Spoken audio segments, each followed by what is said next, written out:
What is up, ladies and gentlemen? Welcome to another fantastic episode of the True Fate Debate. Very excited to get this type of show rocking and rolling once again. I think these conversations need to be had more often. Oftentimes, it's considered taboo. You know, you don't talk about politics, you don't talk about religion. But here we say "f all that." Not a kid's show, pardon the language, but we like to go ahead and dive right on in. So thank you all for joining me. We have some exciting things in the works today. It's not going to take me forever to fumble with Zoom, thanks to our resident Glober and good friend Ruhiv. So huge shout out. Thank you very much for the support, donating a whole year's worth of Zoom membership. Absolutely phenomenal. So cheers. All right. With that out of the way, let's go ahead and shout out the rest of the crew. We appreciate everybody showing up. What an awesome group. We have Jeremy Bird, much love, my friend. The tribe does get restless around the time. Jess Palmer, Mellow Dome, what is up, my friend? Brian Stavely, yo, all right, Lord Racer.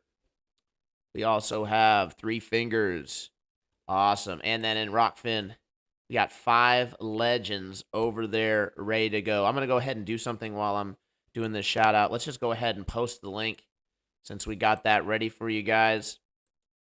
Let's pin it for you guys on YouTube. Perfect. There is the Zoom link ready to go. We are locked and loaded. Folks, today's episode is titled The Illusion of Choice, right? Oh, cool. We do have Andrew B. over on the Rockfin Legendary. Huge shout out, my friend. Welcome. Pardon. Had to take a sip of some unsweetened raspberry herbal tea. Absolutely delicious. All right. So, the illusion of choice. We have, obviously, I kind of like to tell a story in the thumbnail if possible. And this is very telling. We got the Golden Gates, right? The typical average Joe's depiction of heaven. And then we have the very new aged, very east left-hand path idea of the chakra system and being connected with nature and whatever other crazy symbolism they got going on here. And the reason why I've titled the show as such is because it really does seem that when we get into these types of discussions, most people feel like it's an either or, right? And it's like, where have we heard that before? So, yeah, let's go ahead and get on into it. I don't want to have too much of the conversation without you guys, so let's go ahead and just pull on over to the Zoom. Just one moment here. All right. And then how the heck? I forgot how you make this big. Oh, there we go. Perfect. Awesome. There we are. So we got the fire background going because we are in the hot seat. Anytime you talk about religion, you're going to fall into some tough crowds, some tough situations, right? So we'll go ahead and just keep the fire on. And that way, nobody else has to feel any heat when they come in. It's all on me, right? So come on in, relax. Let's have the conversation, regardless of what side of the fence you fall on. I do especially want to hear from people of the Christian faith and the Abrahamic faiths tonight, as I was recently having some conversations with, for one, everybody's favorite legend over in the Christian community would be Kingdom in Context. So we'll go ahead and shout him out. We had a fantastic conversation a week or so ago. It's been a busy week. So, and then we also had a great conversation with Free Float, who she had found me from that conversation with Sean. And so we definitely discussed some religious topics and dived into it. And one of the things that I do like to get into when it comes to religion is mixing up the words. One of the things I do like to get into with religion is the philosophy behind it, because with what somebody believes and the faith that they decide to practice, that's going to tell you a lot about the kind of character that they are and the things that they hold the most dear, right? So, oh, Andrew B, welcome to the show, my friend. Religion. Little bit of a delay.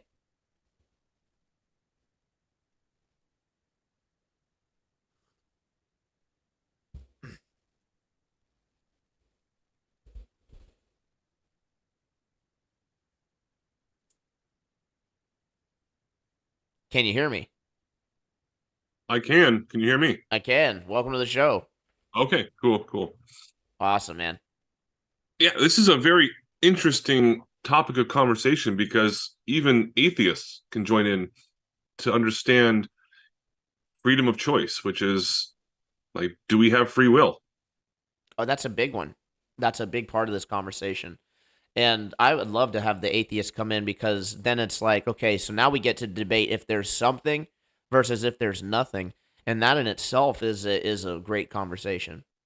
I do tend to lean towards the idea that there is something, but that's just because of personal anecdotal experience that wouldn't count as scientific proof. Yeah, and the thing about free will, I don't know enough about the Bible to determine whether or not it says we have free will or not, or the Bhagavad Gita, the Talmud, or the Quran, or anything like that. So it would be great to hear from other people that are in different types of faiths to join in and just chime in and give your point of view and knowledge that you've experienced, or scripture for that matter. Oh yeah, it's always good to dive into the scriptures of any faith for that matter. It's not just the Bible that has scriptures, although that's often what it gets referred to as. But yeah, Yeah, what are they called in other religions? Like in the Bhagavad Gita, does anyone know what they're called? the writings, I've heard them called that. Like Um, I've I also have heard. one right here by me. My buddy bought me, but I have no idea what they're called because it's broken up in the same kind of category, like chapters and stuff like that. But I don't think they're called the same thing. It depends on which. I mean, they probably call it something else in each faith. Yeah. I haven't dove too much into like the semantics of like what they actually call it, but I have looked into like the basic stories of it, and there's a lot of religions out there with a lot of very similar stories on what they think is going to happen. But I wonder if that's just because we have like a similar mindset as as like people. So yeah, I agree. I'm going to give my 2 cents real quick here because I'm actually in the middle of taking an online course at the moment. So Nice. I'm going to be in and out, or I might just stick in the entire time. Free will. If we go, I had this conversation with my girlfriend who was a very adamant Southern Baptist Christian, and she said she didn't believe in coincidence. And I said, really? Coincidence? So if you go to like Taco Bell, for example, and which I don't recommend anyone ever eating there, it's just poison. But also, if you go there and they give you your cup to go to the drink station and get yourself some Coca-Cola, for example, and accidentally it's Sprite. The person that put that in there, they were hooking up the big old, bag of soda liquid, Soda accidentally hooked it juice. up. So it was a coincidence that you got Sprite and not Coca-Cola. That's what I would say. But it was still free will as far as what we were choosing. And we have free will to do a lot of different things, to drive too fast on the freeway, to drive too slow on the freeway, or to be kind or nice to other people. So we have that free will. Then there's countless examples that people can bring up. But a lot of people think that it's fate, which is like the opposite of coincidence. Just kind of curious what other people have to think about that. Right, like it's possibly preordained, right? Instead of it just being a random chance happening, right? Like somebody just messed up. One of the things that I find interesting is how it does get split on the same way with the free will. Either we have it or we don't. Everything is a random chance with us free willing it, or it's the opposite and we have no free will and everything's preordained. And I think that in itself is also fallacious. I think it's from my experience, especially when I started doing the Rosicrucian practices of self reflection and reflecting like what's actually happening to me throughout the day versus what I'm planning to happen.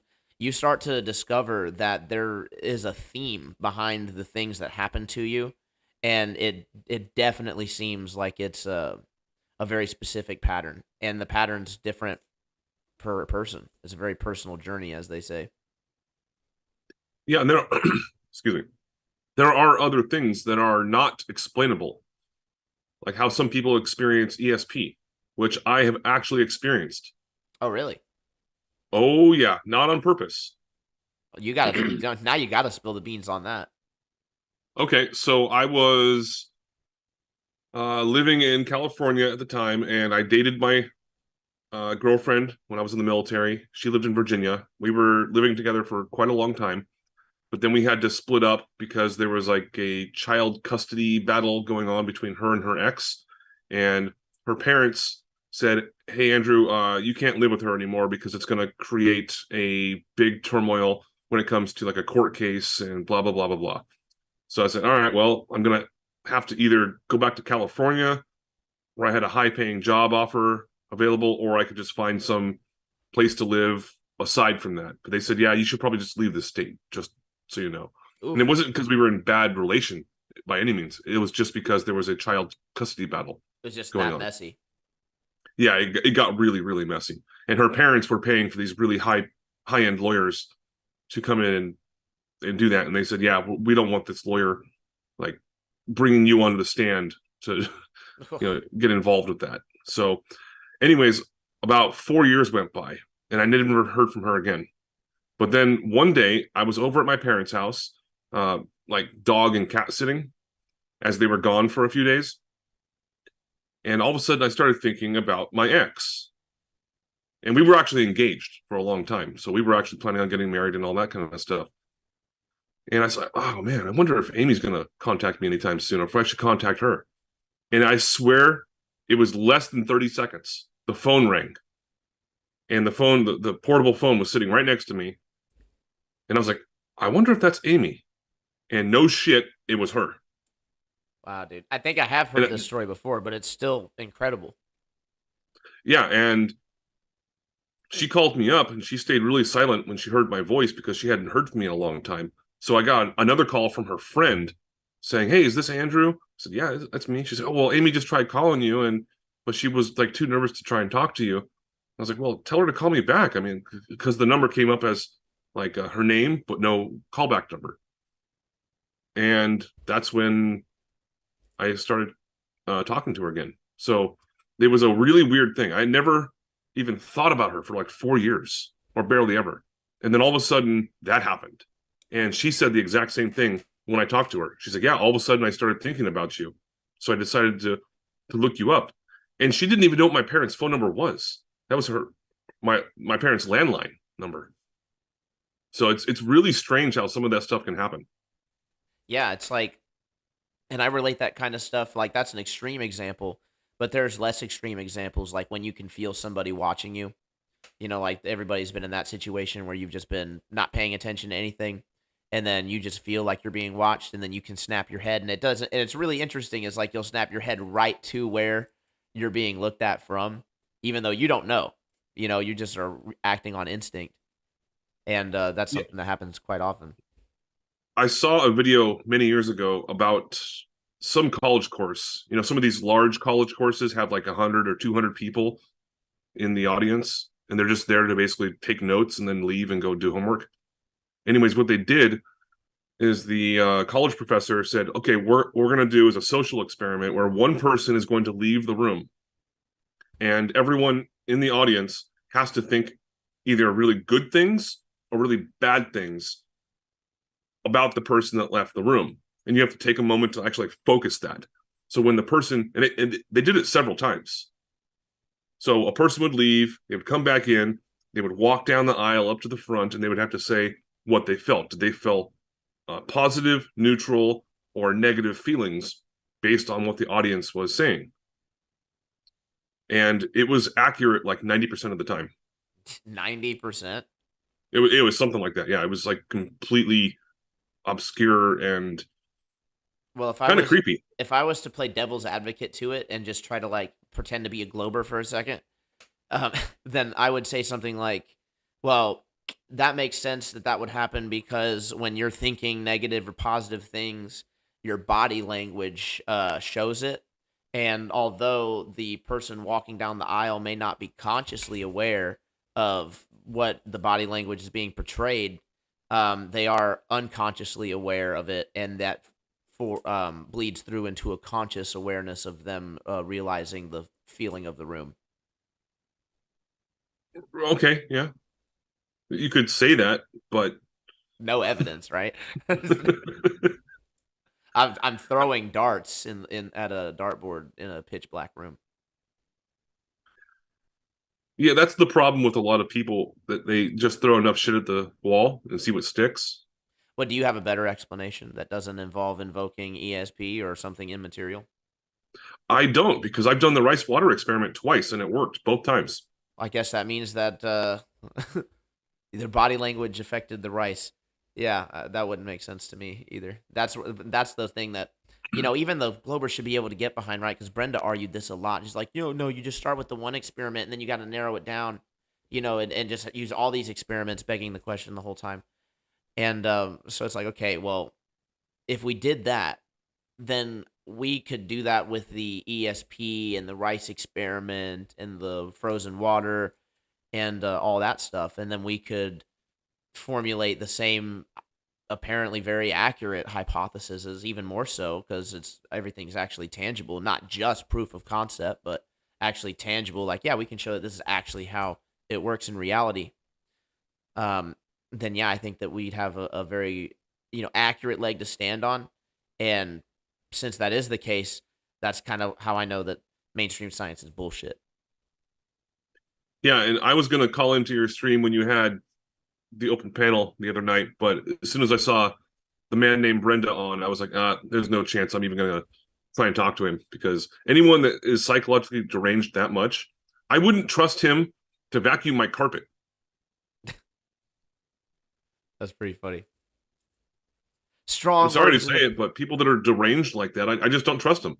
I did tell my wife. I was like, listen, I just don't know if I could take in good faith logical advice from someone who's made that leap in logic, to avoid going too much into it since we are still on the tube. But in Yeah. any case, and I'm only being super careful, by the way, because I'm like this close to being monetized. So they're about to review my whole channel here in like just a bit. So, but that's all dependent on you guys. So make sure you hit that subscribe button. We really appreciate it. Well, I'll go ahead and help you out real quick. Earth is a globe and we're rotating around the sun, and evolution is real, and men can become women. And vaccines are safe, Yep, that and too. the chemtrails are harmless, and the water is good to drink. So I'm pretty sure we covered all the bases there. Well, there's a lot more to cover, but yeah, Oh my that's god! So if you really were to get at it and make a shirt for it, you just have like a tiny little bullet points, like a huge list, like we used to have on our wrestling championship shirts, because they'd have to name all the schools on the back of it. I think I asked you this before, but what weight class did you wrestle in? So I wrestled for like 10 years, but my last weight class, then the one that I won a state title in, was 113. Oh wow, you were a tiny little guy. I cut some weight, but I Yeah, was I I wrestled was I was as pretty well. small. I was in the 179 to 180. What was it? 171 to 182 or something. I don't know. Nice. I fluctuated back and forth. Yeah, they didn't let us fluctuate. We were part of like a pretty competitive school, and so we had it was a good lineup. It was a good lineup, but in any case, it's a long time ago. Kind of need to get back into shape. That kind of shape was ridiculous, though. Yeah, wrestling. If no one's ever been aware of what wrestling is, it's way more intense than any other exercise you're ever going to do. And Wrestling only lasts for 3 periods, 2 minutes apiece, and you'll feel like you ran a marathon after you're done. And that's coming from somebody who's in the military. Yeah. Yeah. So just saying. We would do our school was known for doing like the crazy. We were just crazy on endurance. Like we had the 6 minute. They changed it to 6 minute periods, sorry, 6 minute total matches, which is double what it used to be. It used to be 1 minute periods, and so they're like, yeah, we're gonna make it 2 minutes. We're gonna put in a whole bunch of rules in place so that you can't like cut weight. So like if you weighed like 115, then the next weigh in you could weigh no less than like 110. Oh wow. Okay. So they were trying to limit, and I understand why weight cutting was super duper unhealthy. It's like you drain yourself of all your nutrients. People would like wear trash bags, would like spit in bottles using Starburst and stuff, and like just do all kinds of crazy Yep. shit. I did all that stuff too. Yeah, I mean But that goes back into free will. We are given the free will to do that. Also, when you first start off, you got your foot on the line, and then the referee goes, go ahead and start. All of a sudden, you have the choice to make whatever type of opening movement you want. Now, I don't think that there's a preordained fate type of a way, because you're given the choice to shoot, to be defensive, or to lock up. Essentially, same thing in football and sports. They're all given the choice of what to do. let me ask you this: how long did you participate in sports? In wrestling, 4 years. Okay, cool. So then the reason why I bring this up is that so you've being a wrestler, being in any competitive sport, mind you, I think you should be able to feel this out because I felt similar things in any sport actually, playing soccer, playing football, doing cornhole even. There's like a atmosphere. It's a weird thing to bring up, but okay. Well, the thing is that it's a there's an atmosphere shift that happens when somebody gets serious. And when you have like professional athletes doing something, it's a complete battle of will. And so when you say like, oh, I don't think there's anything preordained, I agree. I don't think it's preordained, but I 100% feel like it's a battle of will.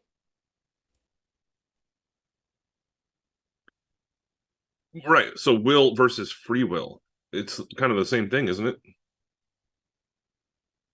But no, I mean like, I'm not disagreeing with you that you have the free choice to make the moves. I'm saying that this goes back to something I heard growing up all the time was that it's not necessarily who trains more, it's who wants it more. Yeah, I would agree with that. Yeah. I So, mean, training definitely has a major issue with it. well, who Because wants it when more I was, usually trains. So, well, when I was in Iowa, my car broke down there. I was like there for 10 days and I had to go and buy a new car. And in the car dealership, like every single spot there, they had, I'm not sure if you're aware, but Iowa is like some of the top wrestlers in the country in high school. I think they take nationals on a regular basis, and they were just completely on board with wrestling. Like every single salesman had like a picture of their son, like above their computer and stuff. well, there's like nothing Going to to do over nationals or there. something. I remember my team went there for nationals or not nationals, some national tournament, and there was nothing but cornfields, you know, nothing but agriculture. So, yeah, I think they're really into the sports. Yeah, they're into the what's called the FFA, Future Farmers of America. They're really into that, and then when they get done with wrestling, they go and farm.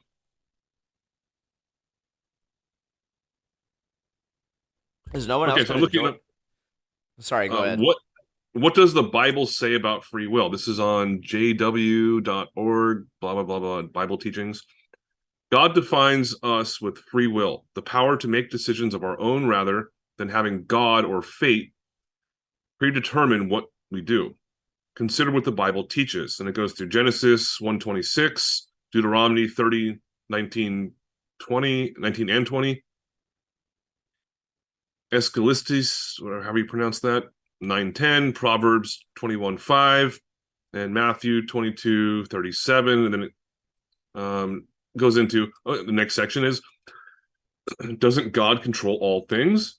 That's the next little section. It says the Bible does teach that God is almighty, that his power is not limited by anyone other than himself, which is Job 37:23, Isaiah 40:26.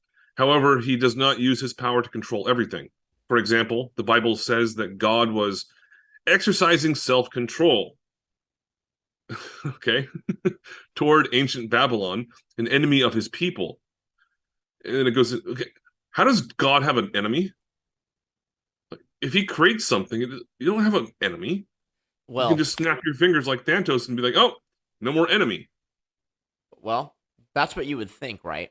But then mankind wouldn't have this story test to then see what was really in man's heart to see if they truly love God or not, as the story goes.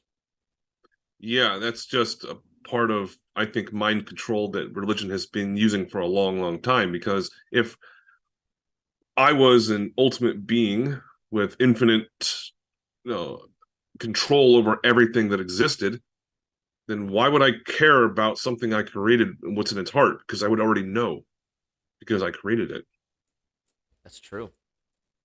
I tend to think that it's more like the that people who think that there is a God, like kind of like the Bible personified, that even if it was like that, that why wouldn't you expect it to be, if it is a father son, father daughter relationship, why wouldn't you expect God to want to elevate you to the same status? Like, is that not what all parents want for their children, to be elevated to the same status, if not greater? Yeah, and I think that's what my parents have instilled in me for a long time. They, even though they disciplined me, they said, that I'm not going to like the results of what they're going to tell me, but it's going to be better for me in the end. And they were accurate with that. And I think a lot of young children don't experience that in the right way because in a lot of cultures they don't discipline children. They just let them do whatever they want.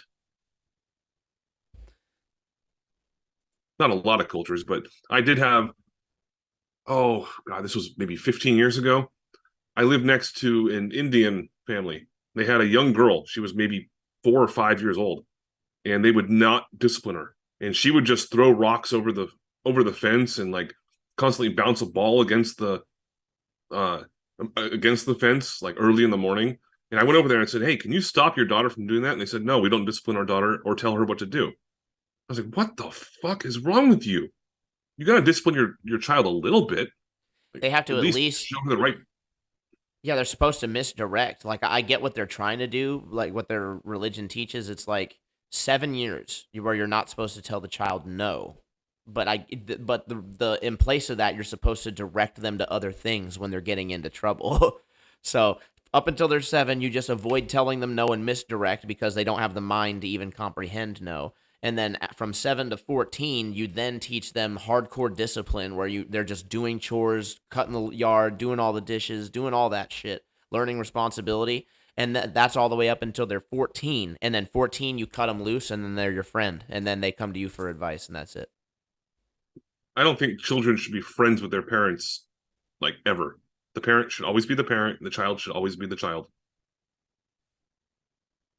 Like I am in good relation with my parents, and I'm 40. My parents are in their early 70s now, but I'm not friends with my parents. I love them, respect them, will do anything for them, but I'm not gonna be calling my parents my friend. I don't know. Yeah, I mean, Some people might. Yeah. go ahead. No, I see some people might. Yeah, it's just depending on what you define friend as, and like and what that means to you. To some people, a friend is just somebody that you can talk to openly, and I don't necessarily think that's a bad thing with a parent, but I think that there needs to be a line of respect, of course, and of course that needs to not be crossed. Otherwise, it's just a sign of, if you can't. Okay, that's a discipline thing, right? If you can't show respect, then you don't have discipline, and you're just not a good person. But Right, but yeah, friends. I could talk to my friends about certain topics that I could not talk to my parents about, and then I could talk to my parents about certain things I would not talk. Vice versa. And my parents always told me, "You can talk to us about anything." And I'm like, I don't think so. Right? I don't know But I'll about talk to that. my buddy Brian down the street about that. Like, you don't want to know Like, how what to roll a joint, Mom? Nope. no, you don't approve. All right. Um, yeah, I was just gonna say this is the true fate debate. Me and Andrew are pretty much in agreement that we don't really know for certain. I would say that I think the big disagreement that we would have is that you don't believe in ghosts. I cannot prove or disprove. I'm agnostic about them. We were talking about that on the Melodome earlier, so I'm just saying that I'm on the fence about it because I haven't seen any proof or disproof of it. That's all. What if you could become a ghost? That sounds terrifying. Well, that's what I did, and it was fine. I've done. Oh, I'm going to be kind for YouTube. I've done hallucinogenics in the Nice. past, and I've had lucid dreaming. I've also had different types of sleep paralysis. I've had that happen at least twice. Sleep paralysis. That is freaking creepy. That is an out of body experience. If no one's ever experienced that, then it is definitely terrifying. And if people are not aware of what that means, it's where your eyes can open up just a little tiny bit and you can see the things around you and you can see yourself walking around, but you can't move. It's really weird. Yeah, you embodied the your awareness embodied the wrong part of the ego at that moment. Either that or something's trying to possess you. Well, it only happened to me when I was extremely, extremely exhausted, but I knew that I still had to get up and go and do something. Ah, anxiety. See, stuff like that tells me that it's the latter, that it's ourselves splitting our ego up and attempting to teach ourselves stuff. It could be. Yeah, there's really strange things that happen with the mind. But I Is want anybody else going to join in? Come on, people, don't be shy. I don't know, man. Might have to shut this entire show down and never do it again because even though everybody says, "Oh, it's a great topic, it's a great conversation," and everybody has a different opinion on it, nobody wants to come in and share. Pretty lame. Yeah, well, Wits is also streaming right now too, so that might be a little bit of competition for you. I'm not gonna use that as an excuse. There's 30 people watching on YouTube, and then there is. Hold on one second. Everybody's gonna get to see the back end just one moment. There is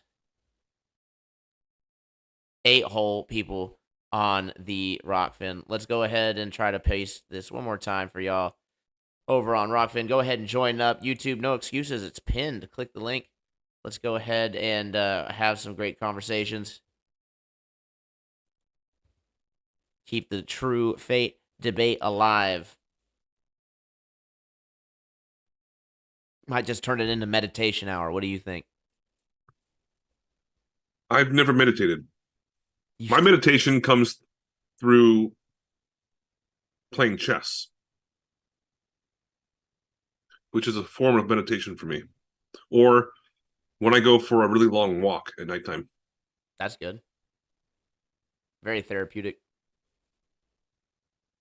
Yeah, just or like I'll get on my bicycle and go for like a 15-mile bike ride through like this long bike trail, and it's just out and like there's nobody around. It's really cool. That's a form of meditation for me. Yeah, I did that with longboarding, but less woodsy areas and more like sidewalks and street lights. But you go out at like 3 o'clock in the morning, back when I was younger, just to like avoid cars and bomb hills. Yeah, that's when I go on my walks late at nighttime. And everyone says, "Why are you doing that? There's so many dangerous people out there." I'm like, yeah, I'm not worried about that. I'm not the kind of guy you want to fuck with, I'm so not. I don't care. I'm the dangerous one. Yeah, pretty much. That's super funny. I mean, I'm 6'1", I weigh 220, and anyways, I'm not trying to talk about that. It's like we talked a lot about wrestling just a little bit, and now the ego's Yeah. fluffed, and we want to brag. Well, it's not just that. It's just that I know how to handle myself. But it's not for everybody. Some people want to go for, and I don't agree with everyone that says, "Oh, I can't go out on the streets by myself at nighttime." Yeah, yeah, you can. Yeah. It's sort of like how animals can sense fear. People can do the same thing. They can tell if you're walking upright and you know, if you're afraid of them or not. Yeah, it's all body posture, really. Yeah. Full circle. Alrighty. So you titled this "The Illusion of Choice." So why are you saying that there is the illusion of choice, or what? Uh, yeah, the illusion that there's only two choices. I guess it would be because when you break down the different religions that are taught mainstream, pretty much you get left with the idea of either there is a God that is all powerful and taking control of everything, or the idea that we are the gods, but everything is diluted, and that we will eventually become that again. And I'm in the camp of what if it's because this happens often in propaganda that they'll give you two choices and the real answer is in the middle. Case in point, left and right, we have the Republicans versus the Democrats. Both are absolute shit. And the answer is going to be probably the libertarians that fall in neither camp, that are actually going to go and audit the federal government. So, speaking of auditing the federal government, check out Audit NASA, doing great things over there. Support the things that actually get things done, right? So, can't say much more than that. If you want to learn more, check out the website, Nuba. I'm sure you'll drop it. In any case, yeah, so they put up this illusion of it's either there's the God or you're the God. And I think that it's probably both. I think that it's a marriage of the two and that neither are completely right or incorrect. I would agree with that because God is. I don't even like using the word God. I just creation in general, because I don't think we understand or have the ability to understand what creation or God or gods is. Monopol monotheism or polytheism. Most religions, as far as I'm aware, believe in many gods. Like Hinduism, they believe in like 300 million plus gods. But other religions are like, nope, there's only one God and he has a dick. Well, that's all. Then the reason why they do that, though, besides the sexism, of course, is the it actually boils down to hermeticism and occultism. Hermeticism that bleeds into all the other religions. It actually states that the masculine and feminine principles are found in all things. But when you're talking about a definitive, which would be God, he is the doer, the ultimate doer, not the thing being created. That would be us.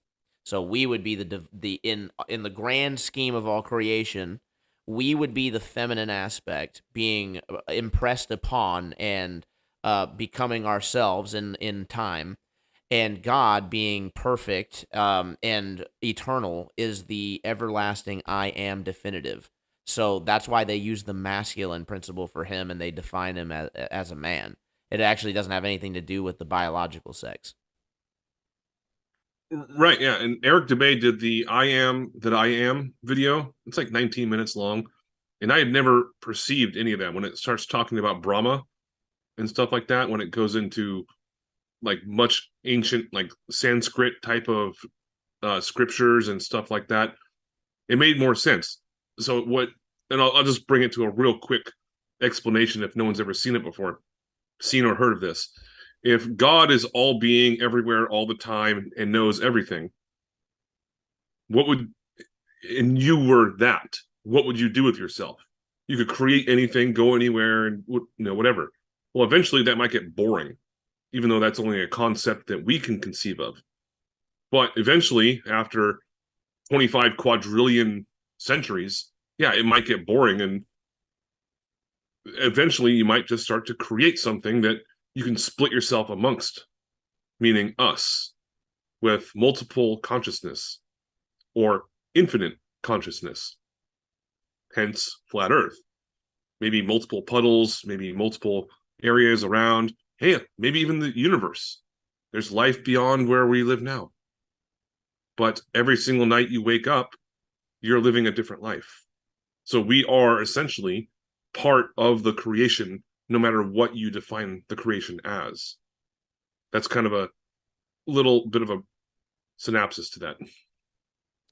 So then the question on top of that would become, do we have the ability to be more than just the creation, or are we bound and limited to just being part of Brahma, if that creation story be true? Ooh, that's well, that goes really deep and esoteric. So I couldn't tell you that because I only started believing in creation about 6.5 years ago. Before that, I was agnostic. I couldn't prove to you any one way or the other. But now I can just look at the earth and say, yeah, there's something created us. That's absolute, in my opinion. What I think is really funny, and this is one of the things that Nuba actually told me to look into. So, for one, huge shout out to Nuba.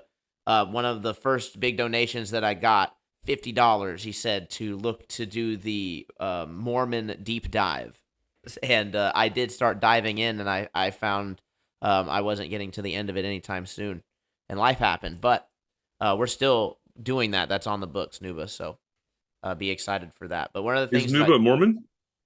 I don't know. But one thing I do know is that there are a lot of Mormon concepts that when you actually look into them, they're pretty hidden and they do tend to agree with a lot of what we're talking about. And you look into the history of John Smith, and John Smith, yes, he was accused of and convicted of being a con man, but he was also a member of the Masonry. And in fact, a lot of people from his a lot of his close friends in his sector were from the Masonry as well. And the Masons practice hermeticism, at the end of the barrel. That's another thing that's why I say it's one of the things that's woven throughout all of the religions. And if you spend a little time with the right group, they can point these things out and be like, yeah, this is where this is, and this is where this is, and the group that I was in actually bragged that they said that, well, we're the builders, we're the ones who actually wrote all the religions, and I was like, what? So I don't know how true that is, but that is what some of the Masonry is claiming.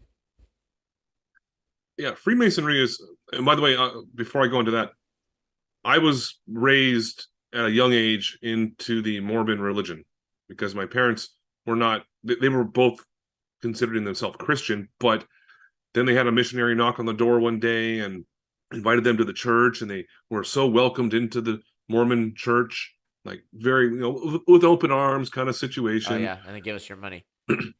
Yeah, they're way too friendly, which is kind of weird. So I was raised into that until I was about, I don't know, 10 or 11 years old. And I thought it was really weird. The first time that I started hearing these people, like these young teenagers that were going up on stage, onto the podium, and they were reading these completely fake stories. They were fake. And then the people were, like, these young girls were being forced to cry about this terrible story that they're reading. And you could tell they're fake tears, it's a fake story, but they're going up there and they're reading that to everyone else. So was that free will for everyone else, or is that being forced upon them based on the story being told in some fake story? That's all it was. Yeah, were they Fake story. effectively being mind raped? Yeah. And my dad read the entire Book of Mormon, and eventually he refused to let any of us go to the Mormon church again. And my mom was still wanting to go because she met some friends there, but he's like, you have to read the entire book. And my mom didn't. And reading the entire story is just complete nonsense when you get into the deep esoteric meanings of a lot of this stuff. So after that, my parents still considered themselves to be Christian, but they stopped going to church. Mm. Yeah, so I haven't even dug through all the story yet, but one of the things that I do know is that it's one of the few um religions that I've heard that actually teaches you that you can become a an actual being outside of the Father God and be basically your own God and create it full circle, right? You create your own world, you create your own people, your own everything, and then now you're the guy who's bringing your holy book down. Yes, and that was one of the things that they also told us. But what really got me off of the Mormon stuff, and by the way, after when I was in high school, I dated a Mormon girl who didn't want to be part of the Mormon church anymore. And we got along really, really well, but because I was in the military at the time, it was just a long distance relationship that didn't work out. So I was like, you know what, I gotta move on. Sorry. And she didn't like that very much, but yeah, I know quite a bit about the Mormon church, and she showed me what the magic underpants were that I never learned about when I was really young. That's true. Magic underpants, dude, is a real thing. Well, they call them temple garments, but still, you can just call them the magic underpants. Right. The underpants that keep your mind focused throughout the day. Yeah, it's cotton. That was super funny. I think it's all mental pageantry in any case, because all these religions, and especially the more esoteric ones, they inform you that, it's pretty much mental. It's how you think about things, it's how you perceive things, and then it's what you put your focus towards. And I tend to agree with that. I think that that's demonstrable, that's obvious. Whatever you put your attention to, whatever you decide to put effort into is going to grow, versus whatever you ignore. And yeah, that's pretty much the best word for it. Whatever you ignore tends to just die and go away. Yeah, but there has to be a limitation on it at some point. And that's where the coexistence comes in mind, I feel, where we have that, where we do have a creator that is intercessing. And although it's not in the sense that I think the Christians have it, in that it's for a specific religion, in mind, I think it's just a great overarching spirit. Man, Yeah, so Christians believe in Christ, right? But I've heard many different ways to describe what Christ is. Is it Yahweh? Is it Yeshua? Jesus Christ? Even Mormons say that there is a different way to describe it. So Christianity has the most forms of like secular parts of it. But there are other religions, such as Islam. There's one. That's it. There's one book for Islam. In Christians, I mean, they have, I'm not even sure how many, it's like 2,000 different versions of it, all written differently. Well, that's because in Islam, they're very strict on their publishing laws. So, like over here, you could just publish it, change 20% of it, and you're good. But over in Islam, with their book, it's like, no, we're not going to let you change any of it. They actually brag about that pretty hard. I think that's a little honorable. Like, here it is. Stop fucking with it. Or you're not allowed to fuck with it.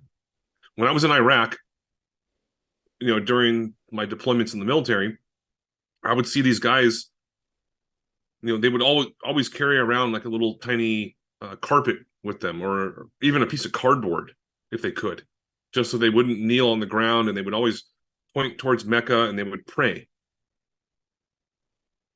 You don't see that in any other religion, as far as I'm aware.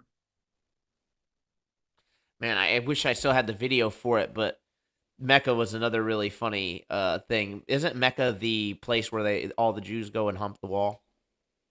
Or is that That's the Wailing Wall. That's in Jerusalem. Ah, the Wailing Wall. And that's where Christians, funny. Jews, and Muslims all go. And there's no fighting or anything like that. They can all go there and peacefully just. I think the Jews are the ones that they do that whole thing where they put their hands together and they quickly bow forward and backward towards the wall. Well, you're supposed to. I mean, I think it specifies that they're supposed to thrust towards the wall, and something like that. I've never been there. It's supposed to be. So that's the thing, right? So it's actually supposed to be a ritual of sorts, and they're doing the masculine affirmation, if you will, and like, yeah, it is weird. It's super weird. And the temple, the Wailing Wall, is actually a God. It's been forever since I looked at this. I'm trying to remember exactly what it was referred to.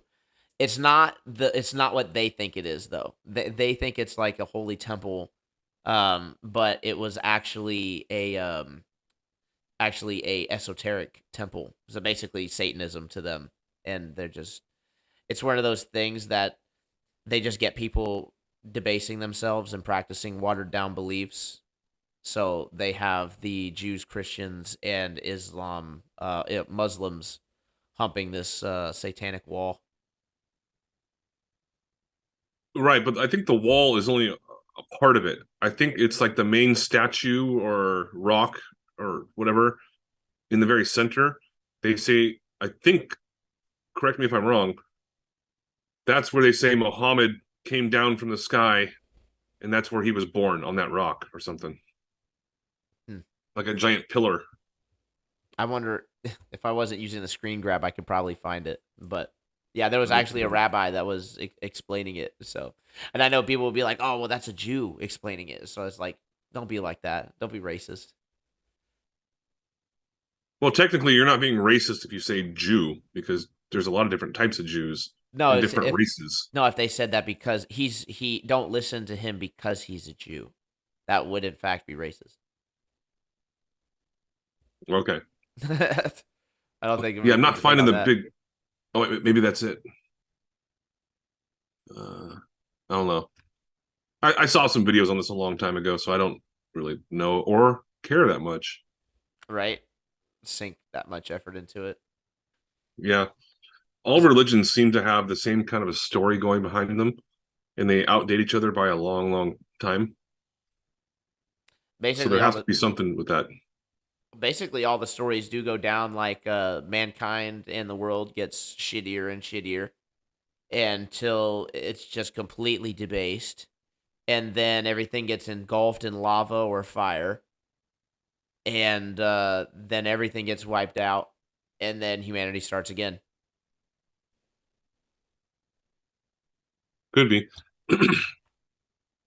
Then again, I don't know because, I have a limited age and time on this earth, and I can only experience what I've heard from other people and from what I've experienced myself. That's bullshit, Andrew. You were in the military. You got some credentials. Let's get in there. Let's get into Project Looking Glass. Let's see what it was that the elites were so afraid of, apparently. And yeah, then you can know, right, what the apocalypse really is, which is just the revealing of the secret of nature, which is where we all rise up against the corrupt powers that be and then build heaven on earth. Hallelujah. Well, my time in the military, I don't want to veer off topic too much, but a little bit on the melodome earlier, people were talking about how history is written by the winners or by the victors. Yes. And I know that for an absolute fact because of my experience in the military, and what was presented to us in the mainstream media was not correct. But if you ask anyone, hey, what happened during that time?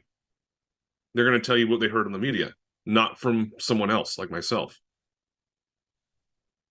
Versus someone that was actually out there doing it, experiencing it. So it is complete nonsense. Like, I'm not going to get conspiratorial about it because it is on the whole the tube still. Mhm. But I'll tell you that what we were being shown on TV over there was not what was happening. I would probably like to have a private conversation with you about that, No problem. just for my own personal knowledge. I have a one of my buddies told me and he's a young guy. Um, he's like in his 20s, and he was telling me a horrific story, absolutely horrific, but nothing that I would ever mention live just because it's so horrific. But man, some of the stuff that you hear there. I'm seeing some great chats though. If we don't get somebody else in here, probably within the next 15 minutes, we'll probably call it a show. Just Okay. because me and Andrew don't need to, we talk all the time, right? So Yeah. we don't need to extend the show out for that necessarily. But I do see some people with some different opinions. It looks like, and some looks like some good research in there. So if you guys want to come on up, share some opinions, share some research and some thoughts, and let's continue the true fate debate. In the meantime, feel free to go over to troublingtribune.com/merch, or to the actual store site, which my girl Miss Tribune can drop. And you guys can check out not only things like this stylish mug that is being blocked out by this literally fire background, but you can go and check out the new fashion statement that we are making. Flat Life new shirt just dropped. Go check it out. Super tight. And many more Yeah, for designs. everyone So that's not joining into a particular stream, when people say, "Hey, here's a link. Go ahead and join on in." Don't be afraid. I mean, Troubling Tribute doesn't bite. Not very hard, I think. though, geez. Well, I feel like that's such a cliche thing to say too. It's like, don't be afraid. It's like, do we really got to beg you? People just want to have the conversations in the chat, be keyboard warriors, and that in itself, I feel like, is pretty lame. Don't be a keyboard warrior. Come on up. You don't even have to be on camera. But sometimes I do say no face, no case, right? And I'll say this to everyone that's listening. I know that often if I'm listening to a stream and they say, "Hey, go ahead and call in," I'm like, I'm driving. Like, I'm on the freeway. I'm in, gridlock traffic. I'm like, I can't, even though I would. Or, hey, or someone has kids and they're running around. You can't call in.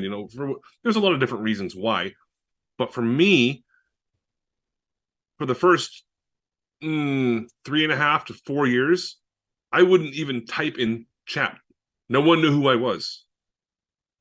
I was just listening in the background, doing my own thing, taking in all the information, trying to debunk it, and blah, blah, blah, blah, blah.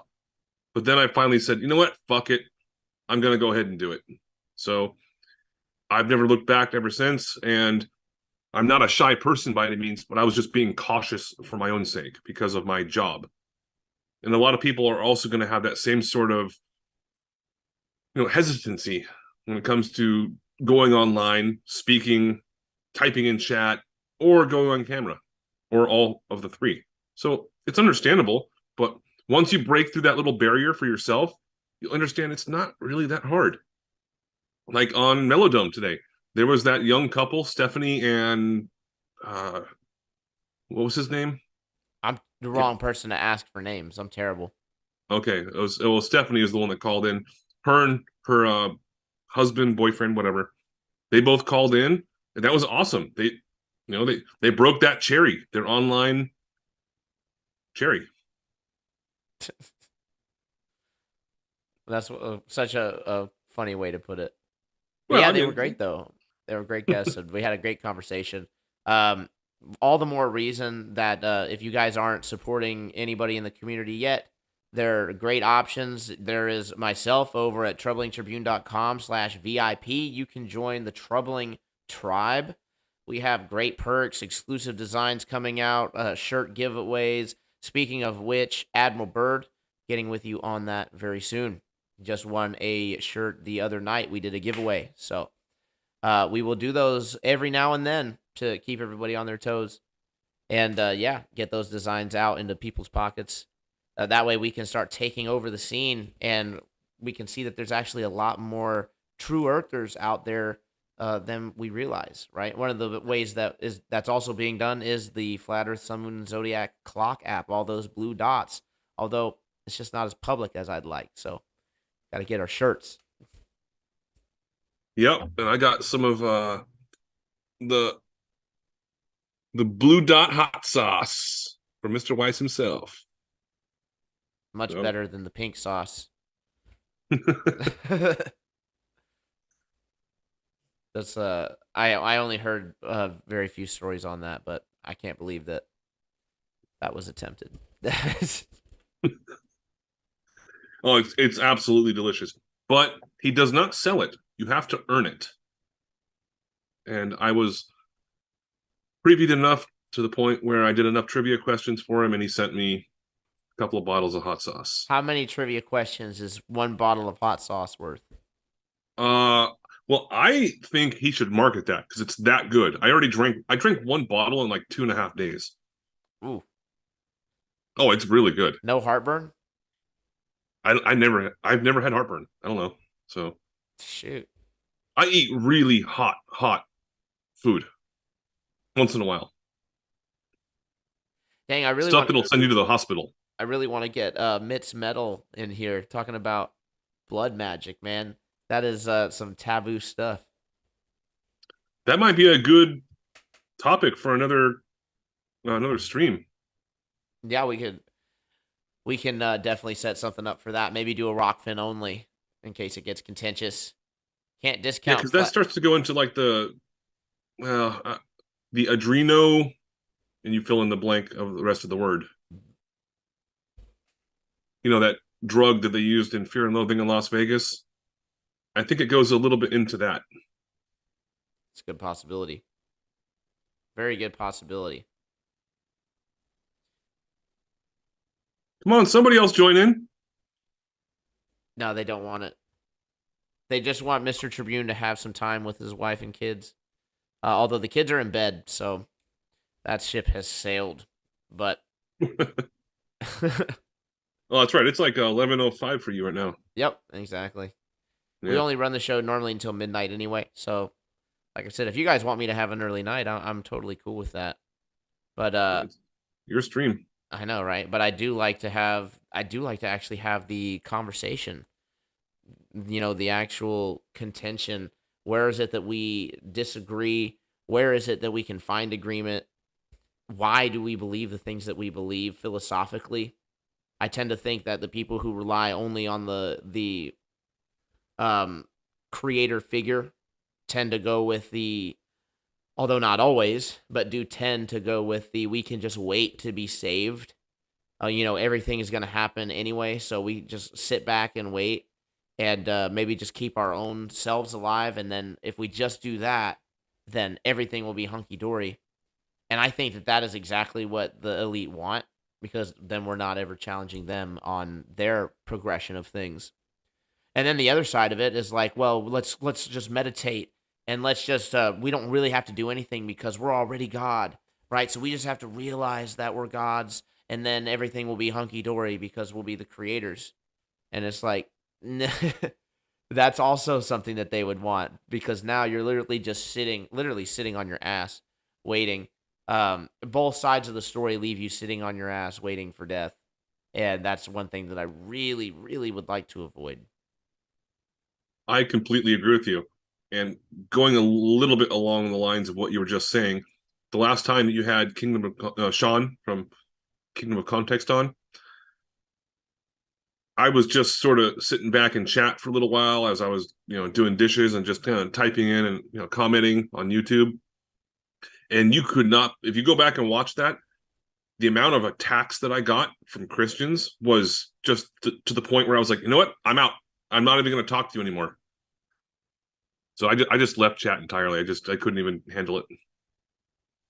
It's funny, they think that, you're not here to learn if you're not there to learn their specific point inside and agree with it. And sometimes it's like, I can't even get to your point to see if I agree with it, because it's built on what I think is a false premise. So we have to address the premise of what we're talking about, and then we can talk about if I agree with what, with that or not. And they don't even want to let it get to that. They just want you to know you have to agree with the premise first. And I mean, we can't really have a conversation if one side wants to believe the book is true no matter what. Yeah, it's like people that believe in the moon landing. They'll like Ruhif. He'll never let go of that, no matter what evidence is provided to him, because he's an atheist and believes in NASA and all that kind of stuff. And Christians are the exact opposite. They are not atheists, and some may or may not believe in the moon landing, but they're so hard on one side or the other that they will never let go, regardless of the information. And that is pretty much one of the definitions of cognitive dissonance.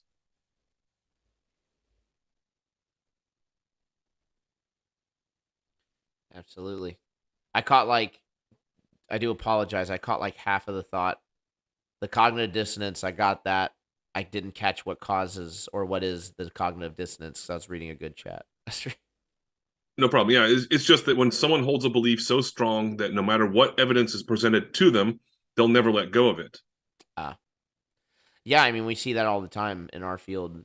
But that's just completely against the idea of, science, truth, being a critical thinker.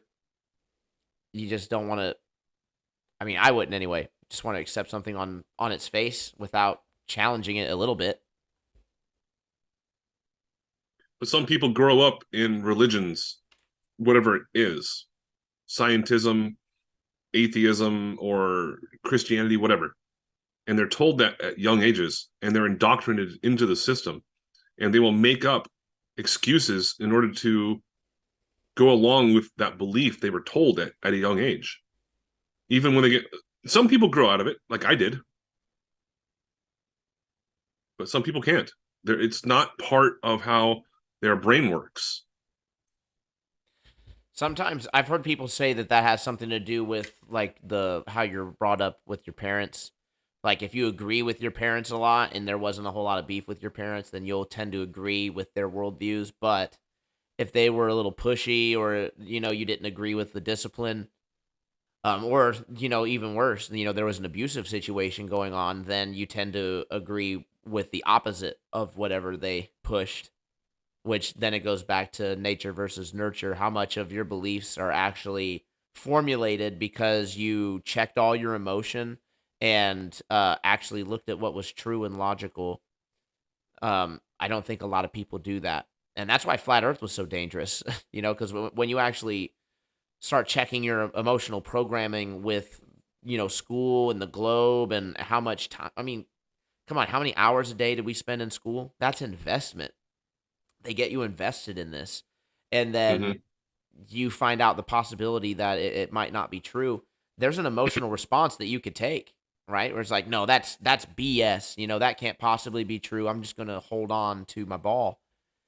When in reality, what needs to happen in order to formulate a truthful opinion is you need to recognize, hey, I was, a kid. I was pretty quick to dismiss that evidence. Why was I so quick to dismiss it? Let's look into it further. Was I just not understanding something with the evidence? There's self introspection, which doesn't happen a whole lot with narcissistic personalities, which tends to happen when there's stress and everybody's under stress. Can I show something Yeah, go for it. real quick here? Yeah, let me make sure Okay, that you so can share your. I know I've probably said this before in previous streams, but about 4 years ago, I had to have a pretty intense hand surgery where they sliced my pinky open all the way down to my palm. They had to release pressure on my tendon, on a couple tendons.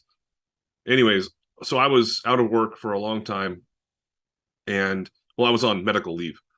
So I researched magic a lot. I was just bored at home, just watching YouTube videos constantly. And I came across this particular video here. I'm going to share it right now. So, share screen.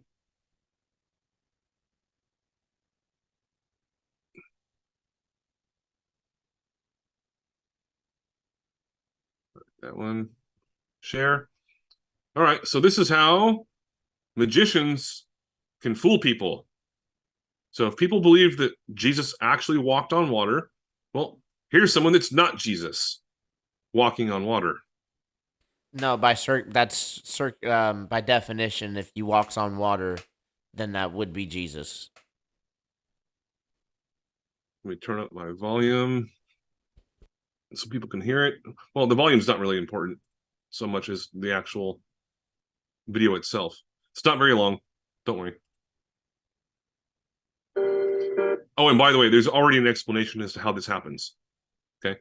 It's not an easy one to accept, but obviously he's not walking on water. He's a very famous magician. Magician.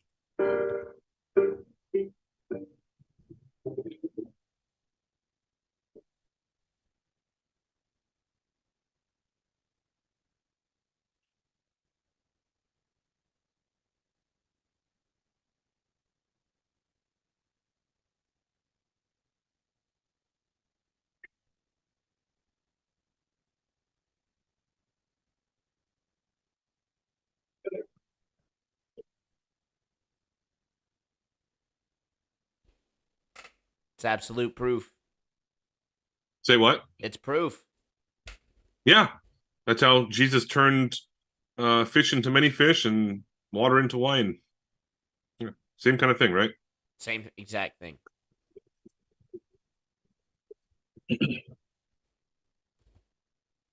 Flat Earth Nation, welcome to the show.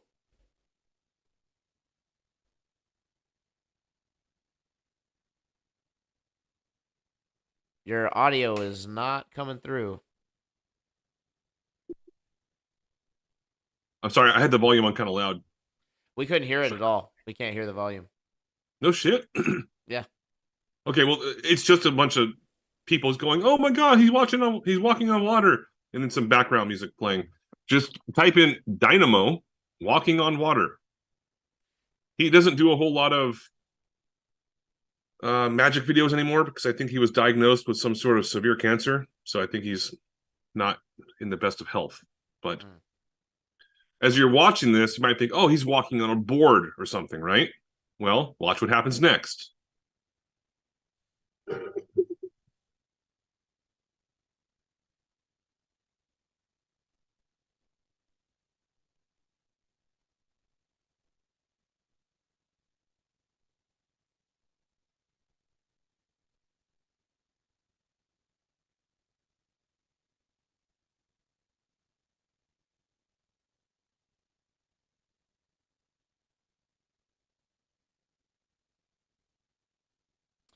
I'm going to say he's on a tightrope. Nah, his feet are too far apart from each other. Oh, yeah. There are thousands of people that saw this. There's an explanation for it, though. But when you start to think about it, it's unexplainable until it's explained. One thing I've learned is that reality is only what you make it. Of course, real magic. That's the explanation.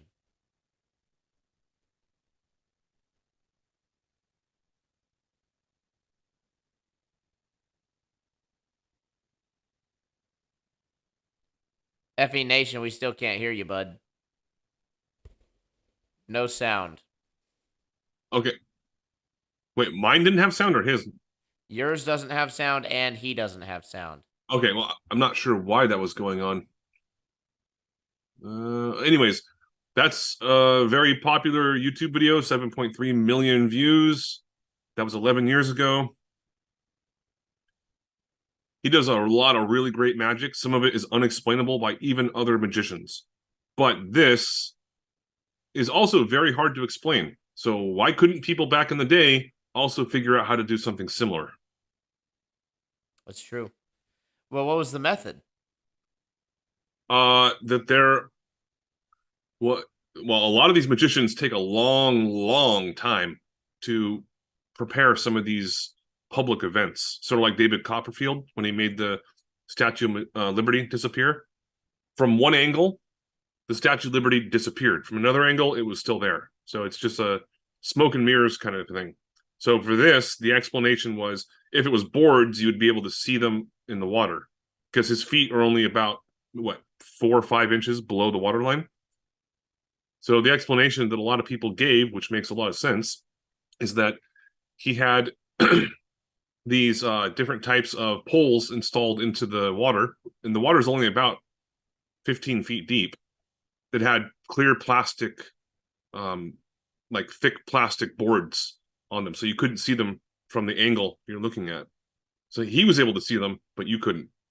And they would move up and down based on where the boats and canoes and stuff were moving through. So it wouldn't be a solid line. They would go up and down based on that particular place he was walking. Huh. Just poles. No, poles that had like platforms attached to them. They would kind of like interlink in a sense. Stilts. Yeah, kind of, yeah. Obviously, he's not walking on water. You can tell his pants are getting wet from the water, so he's in the water. But you can't walk on water. If he was walking on water, his feet wouldn't be 4 or 5 inches below the waterline. Well, he'd be Jesus. Yes, and he is not Jesus.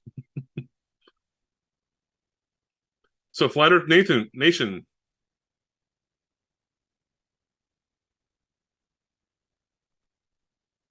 He seems to be having some trouble. Yeah, you might have to go to your Skype setting. This is a problem I've had with a lot of different Skype calls. You have to go to your audio settings and make sure that you are clicking on the correct audio output. Audio output is your microphone, audio input. I'm sorry, audio output is your speaker, audio input is your microphone.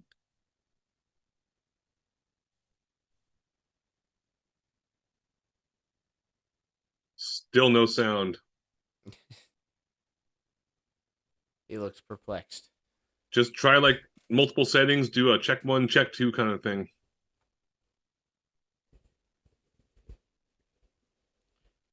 Still haven't figured out how to do a. Haven't really tried to do a chat, poll chat. Let me see.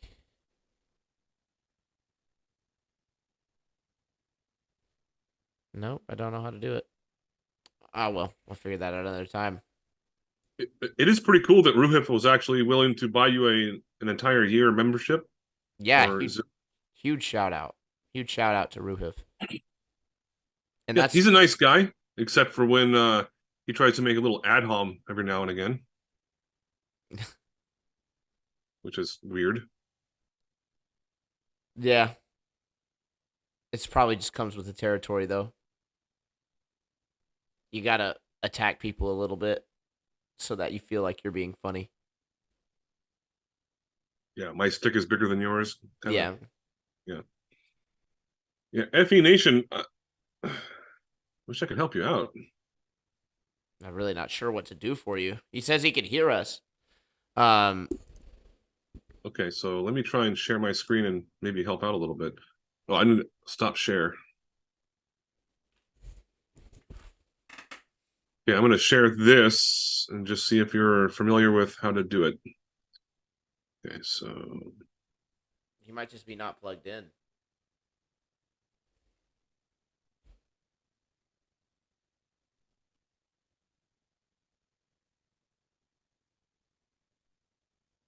Okay, so here's my current Zoom screen. Oops, that's not it. Geez, you got a lot of tabs open. I've got way too many. I know, I forget to close them. When someone sends me a link, I'll look at it for a minute, and then I'm like, oh shit, I gotta do something else, and I forget to close it. But okay.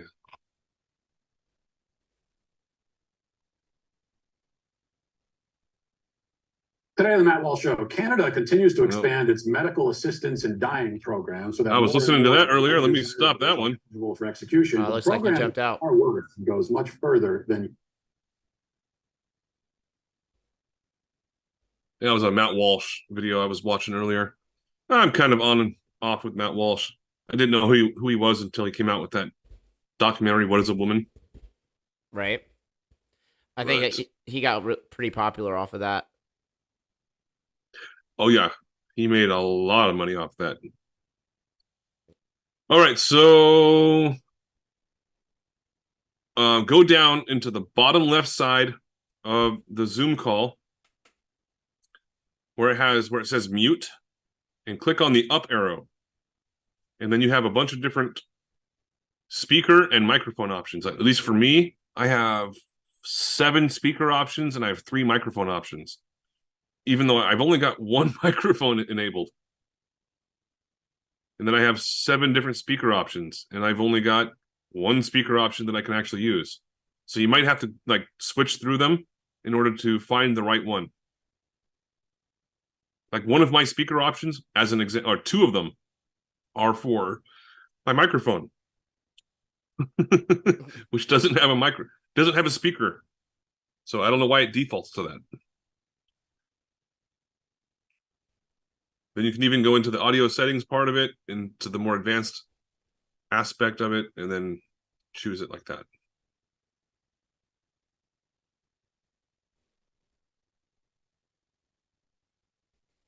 All right, I'm going to go ahead and shout out some of you awesome people in the chat that have been rocking with us. We do appreciate you guys. Give people a chance, maybe FE Nation another chance to hop on in, see if we can get it working. But shout out to Shifty Eyes Shady. We got Anson Howard, Boo Ranch.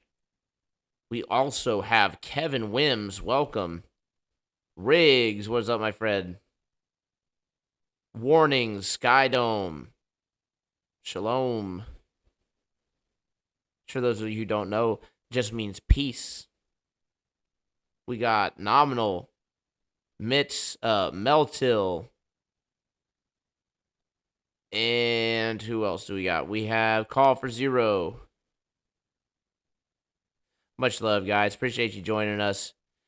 We've been streaming, feels like all day now, but we appreciate it. Ending strong. Let's go ahead and shout out the people over on Rockfin.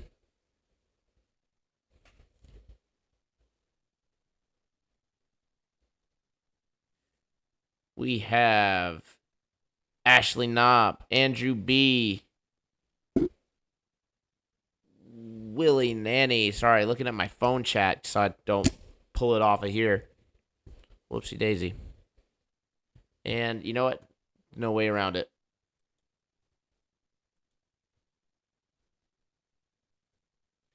Shifty Eyes. We have Ashley Knopp, Andrew B, Willie Nanny, Nuba. Much love, guys. Appreciate you supporting the real ones over on Rockfin, of course. Go ahead and get into the final leg here.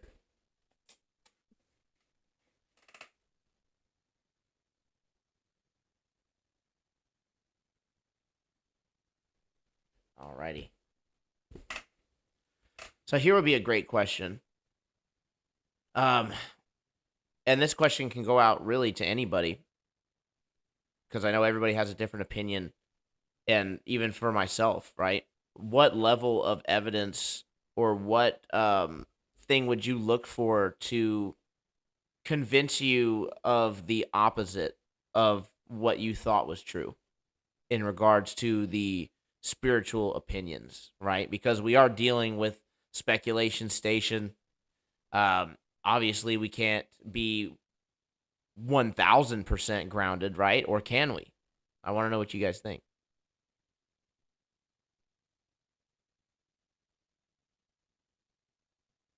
Well, I have an answer to it, but I'll let some people that are listening in chat just go ahead and kind of give their.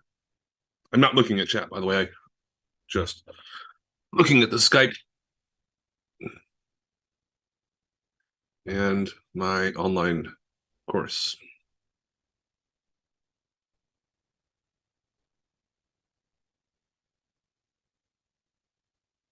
FE Nation, welcome back to the show. Did you ever go to your settings for your audio?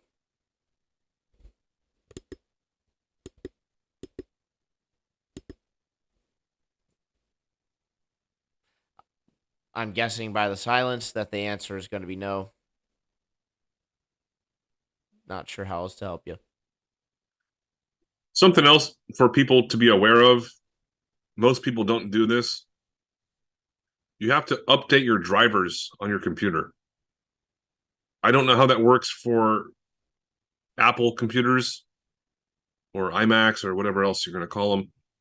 But for Windows computers and Linux, you have to do it yourself or get an automated program that will scan it and do it for you. I did not know that, so I appreciate that. That's funny. Yeah, most people's drivers are way out of date if you don't do it on your own. I do mine like at least once a month, and I scan for them about once per month. And once in a while, there's going to be one driver out of date, but sometimes it's going to be like 5 all at one time. Mitz, welcome to the show. Thank you for coming on. Thanks for having me. Yeah, absolutely. Welcome. So I had to go download the app and all this stuff, and like I've never used Zoom before, so forgive me. I'm surprised it made you do that. I thought people could join through browser. I'm on my mobile phone, so yeah, it wasn't. I don't know. This is interesting. I'm just playing with it. So, what do you want to talk about? Well, this is the true fate debate, right? So we're talking about all things afterlife, apocalypse, religion, esoteric. So pretty much at this point in the show, anything goes. Well, it's all interesting stuff. So, I'll just, I guess, I'll let you know how I came to my conclusion. Like, I went through a lot of different ways of trying to find truth because that's what I was always on a quest for was truth. And I did the new age stuff. I used to read tarot. I was like, and I believe in demons. I believe in there's a lot of evil in this world. Can you not deny that there's a lot of powers being created through these evil acts? I mean, so I believe that a lot of the evils were kind of pointing me what is the opposite of that and what are they trying to do? And so I looked into a lot of occultish stuff and it's some crazy shit that they do, man. You have no idea how vile. I can't even bring it to words, but so the 6 types of magic you have like chi, which is like energy that you do. You have divination, which is like the tarot cards and stuff like that. You have scrying, which is like mirror magic, automatic writing, and then there's like the incantation, invocation type of stuff, and then there's blood magic. And sex magic is in with the incantation and the blood magic because it kind of all right. But anyways, so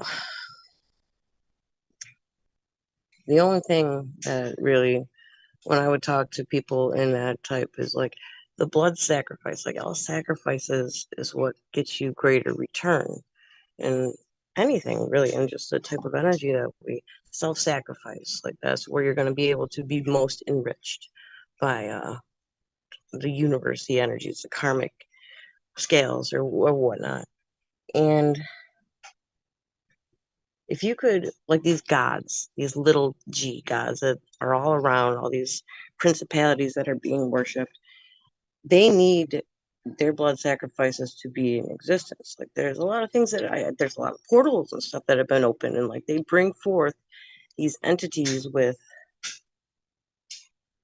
sacrificing pound for pound flesh. Like these they actually are being manifested in our realm because I believe like aliens and they're all interdimensional. Everything's like all these. There's a lot of levels of these principalities that are out there, and so I asked them, what if that God you worship actually could bring its own blood sacrifice down, and pay atonement and cleanse, and it depends on the energy, because they say it's all your intention, and intention is key. It is like if you're especially trying to find the truth.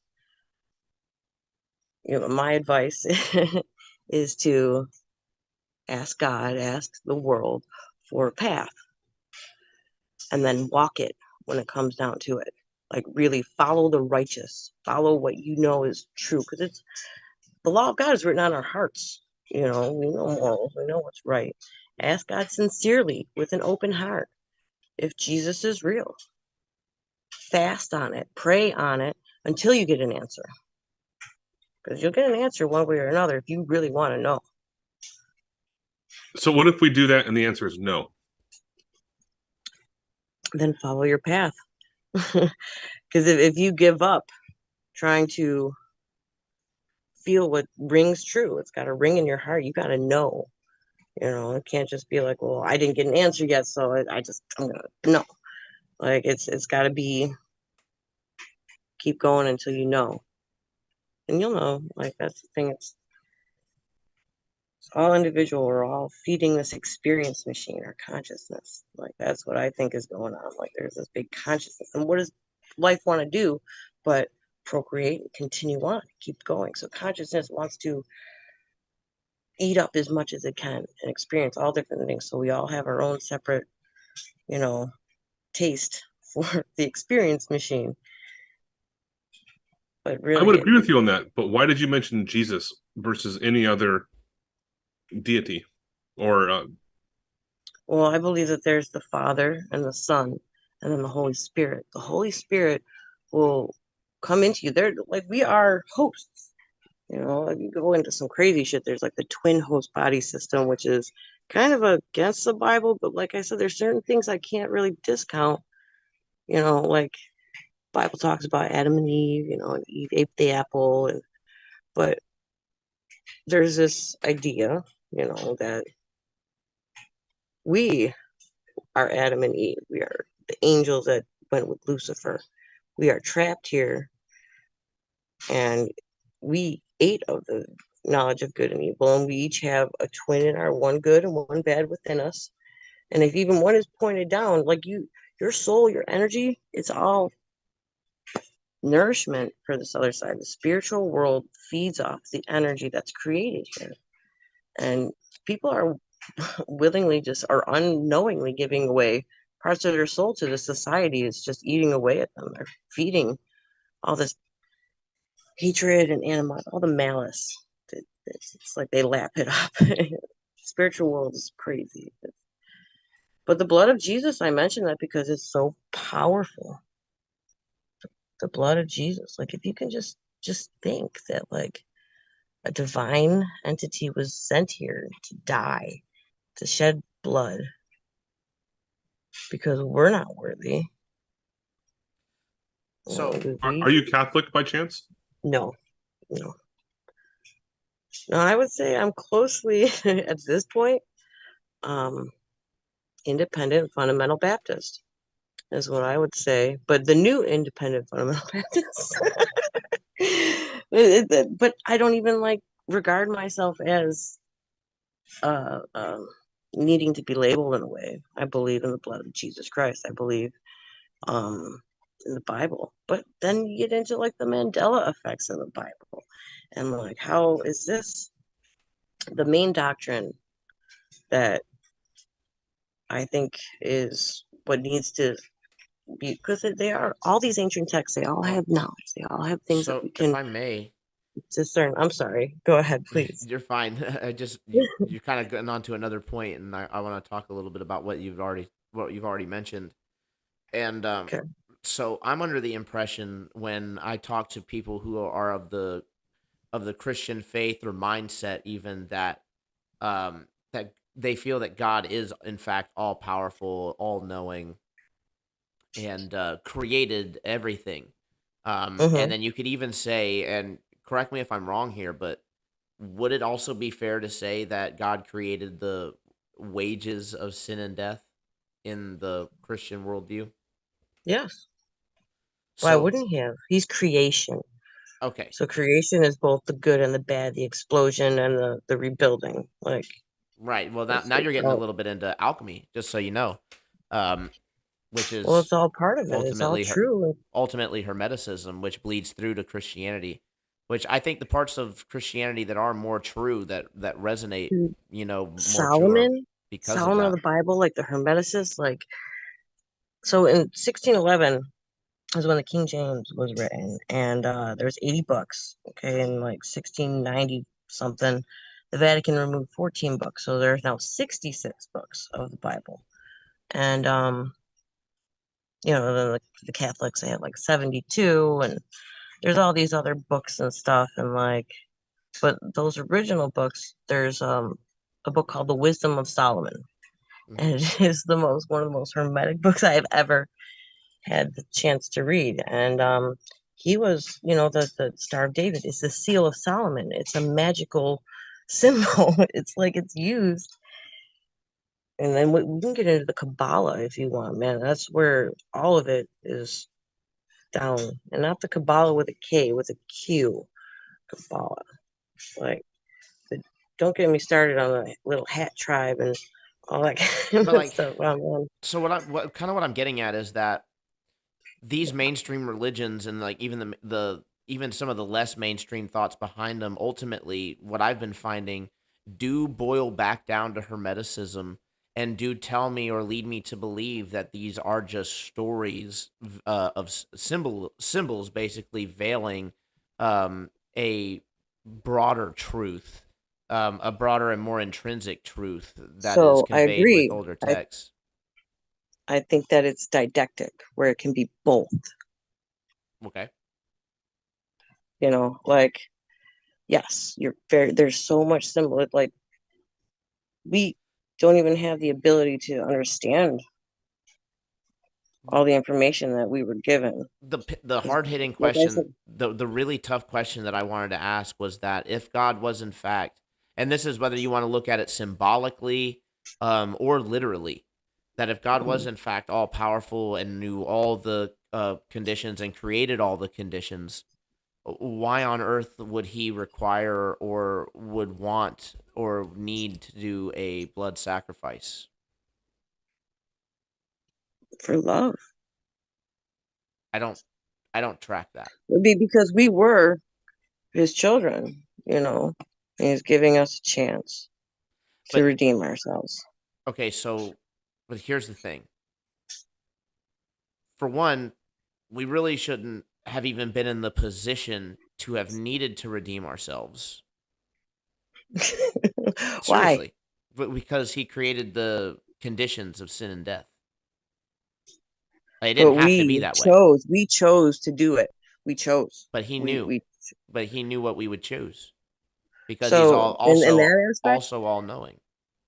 I would say that it's to test fortitude, to experiment, to have consciousness expand, to just be, because it was But now we're to the point that and it doesn't really make sense, because if God was in fact all knowing and all powerful, he is the ultimate expression of expanded consciousness. There's no need for consciousness to expand.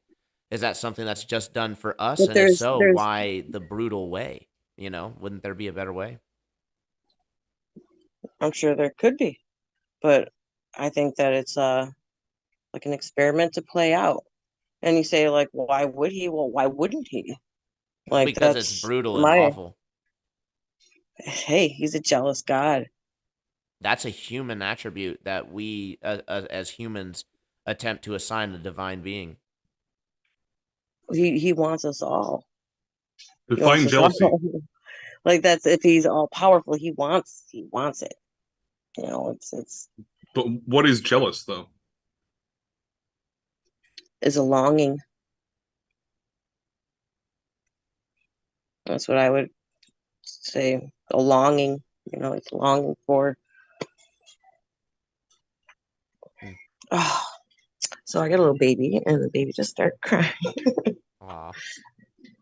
My husband really allowed me to come on here either. No problem. I can put you on mute and try and come back. Yeah, no worries at all. No, it's good to hear from someone else that has a different point of view. And she also has a wonderful baby that she's taking care of. So Absolutely. So but everybody, be if someone says respectful. that God is jealous, like you just said, that's a human attribute. So how could God, being one and all of everything, everywhere, all the time, be jealous of anything? Yeah. Makes no sense at all. Well, it just doesn't logically track. And the way that you could prove that is to just literally put yourself in that position and then try to imagine it. And if you can't even, I mean, granted, we're imperfect beings, right? So we wouldn't be able to imagine something like that. Being jealous is an imperfection. Jealousy is an imperfection. So, yeah, I Maybe just not wouldn't necessarily assign. imperfection, but now I don't play the lottery. But let's say I were to go down and play the lottery and I were to win a certain amount of money, but then someone else were to play the lottery right in front of me and win more money. Well, I might be jealous of them because they won more money. Because, oh, they have more money than me now. I wouldn't call that an imperfection specifically, but Yeah, it wasn't your perfect outcome. You were jealous of, you thought that the other outcome was more ideal. yeah, money is definitely a jealousy aspect. A lot of people experience that. When I'm driving down the freeway in my Toyota Matrix, it's 10 years old. Then I see someone drive by me in, a brand new 2023, awesome vehicle. I'm like, well, I'm a little jealous of that. I'm not trying to bring it just to financial gains or losses, but there is definitely something that can be attributed with finances when being in the aspect of jealousy. But God doesn't have that. I'd put it in the other aspect too, like again to make it understandable. Let's say you're in a situation where you're trying to save somebody's life, like they're hanging from a building, and you're like, just take my hand. And they're like, no, I don't want to take your hand. It's like, but I have the way to life for sure, certainly, if you take That my just hand. that just reminded me of that movie, Scary Movie 2. Take He's my like, strong hand. grab my strong hand. Ew, like, get that thing "No." away from me. The other guy gets rolled up as a joint. That movie was great. That movie was absolutely great. But to then like correct the terms, right? So if I was to save somebody's life, right? If I was to reach out my hand to save somebody's life, I wouldn't say that I'm jealous for that person. I would say that I'm empathetic, that I care about their outcome, and that I wouldn't want to see them perish. But I wouldn't say that that means that I want to possess them, or that means that I just it's an ego thing and I want them to choose me. Anytime that you incorporate jealousy, it's an ego thing, and we're basically saying that the all-knowing, all-powerful God, all present, is has a ego that wants things, and that doesn't make logical sense to me. Exactly. Going on what you were saying just before that last sentence, the opposite of jealousy, I think, would be guilt, right? So maybe not specifically guilt, but I learned I didn't even know what this even meant until there was a lot of counselors that had to, when I was in the military and we got done with a combat experience or something and people died, there was something I found out about called survivor's guilt. I was like, what the fuck is that? Feel guilty for living.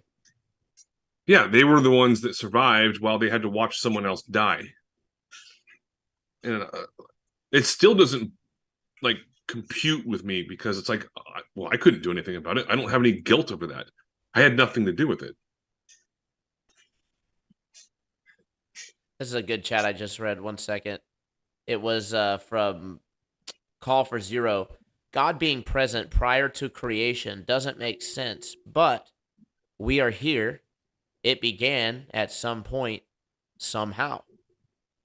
And that is a very interesting thought, right? Because, and that's one of those things that I don't think is the illusion of choice, right? Because that is literally, it could either be one or the other. Either we had a beginning point or we didn't. And either way you look at it, it doesn't make sense, right? Because you have a being that created us that had to have existed outside of that. But that doesn't make sense because how can you exist outside of nothing? And then it has to have come into existence at the same time as creation, which would effectively make it not the creator. So that doesn't make sense. Don't know how to rectify that. Well, that goes into the whole Big Bang kind of a concept as well. What came before the Big Bang? What caused it? You could do that. Who created God? But you could right? literally do that infinitely with every single concept, though, right? Yeah, You just exactly. keep tracking it back forever and ever and ever and ever, and then we get into the point of like, well, what good will that do us? What use does that serve? If we're just like, okay, now we're talking about a God 5 times removed in a universe far, far away. It's a paradox in a sense. It's an infinite paradox because there's always going to be a creation and a creator thought, and that means there's always going to be an infinite loop. Oh, there's a So creator. is there a possibility of there ever being nothing? I say that it has to be equally possible because it's equally absurd. So that's what we're dealing with. We're dealing with two absurdities. So I don't know how to rectify that. That's my honest opinion. I don't know. I completely agree with you. Hence the reason for why we are here in the True Fate debate.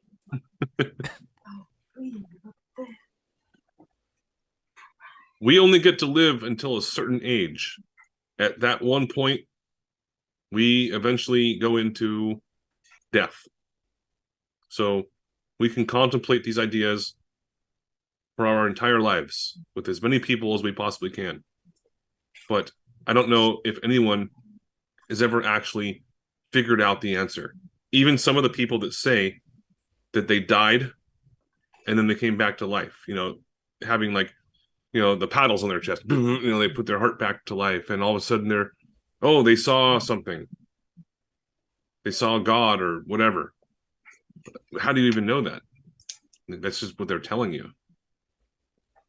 Some people say they see God in the clouds when they're alive. I think we can all have a direct connection with God if we wanted. And you can, just talk to him. I agree with that. I agree with that because we're all the creation and by exchange the creator. I think the only thing, I can rectify the paradox with a third option that is equally absurd as well.